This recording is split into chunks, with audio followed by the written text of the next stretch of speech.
ดี๋ยววันนี้เราจะมาเทสตัวทุ่นนะครับทุ่นของยี่ห้อ Mac นะครับก็เดี๋ยววันนี้ตัวที่ใช้เทสก็คือจะเป็นตัวอันนี้เป็นมอเตอร์คูมินะครับรุ่นมีเกาะนะครับซึ่งเปลี่ยนทุ่นเป็นทุ่น Mac เรียบร้อยแล้วก็ท่อใ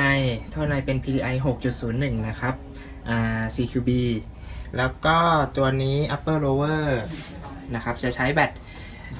ตจะใช้อยู่2ตัวคือจะใช้ของ Systema เองนะครับ 25C กับแบตซุด 35C นะครับเดี๋ยวลองมาดูผลเทสกันว่าเป็นไงใช้สูบทองนะครับเป็นสปริง M130 นะครับเดี๋ยวเราจะมาดูว่าความแรงและเรทเป็นไงบ้างนะครับสักครู่เดี๋ยวผมขอประกอบปืนแป๊บนะครับ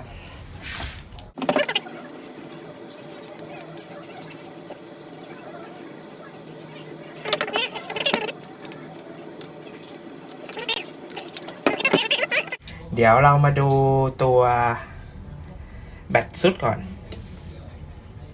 แบตซุดนะครับ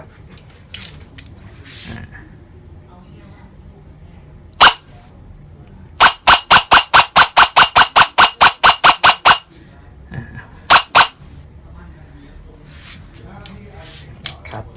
ออโต้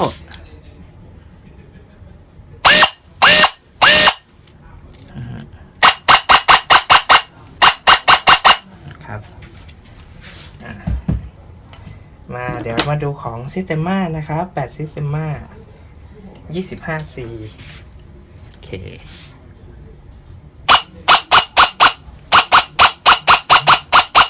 นะครับออโต้ครับ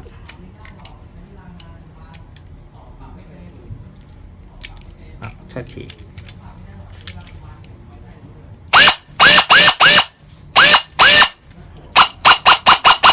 โอเค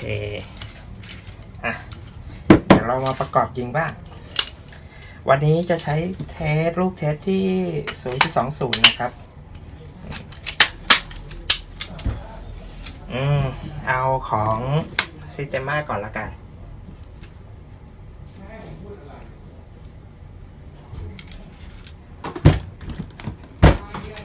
แบบนะครับขอปรับกล้องนิดนึง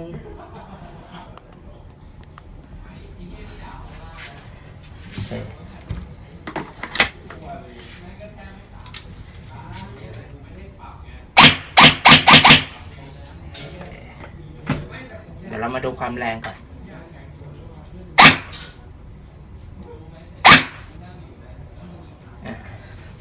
นี่ครับความแรง441นะครับแล้วนี้มาดูเรทอันนี้แบตของ Systema นะครับ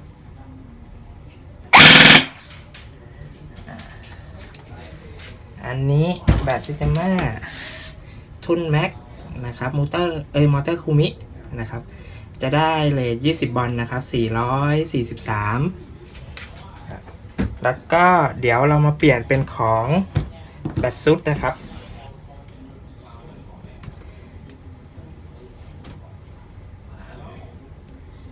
โอเคแบตซุดเดี๋ยวขอเทสความแรงก่อน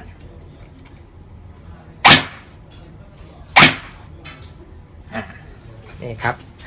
แบตซุดก็443นะครับแล้วก็มาดูเรทกันบ้าง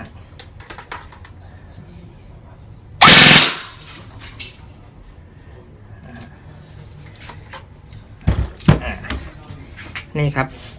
เรทแบตซุด21 บอลนะครับ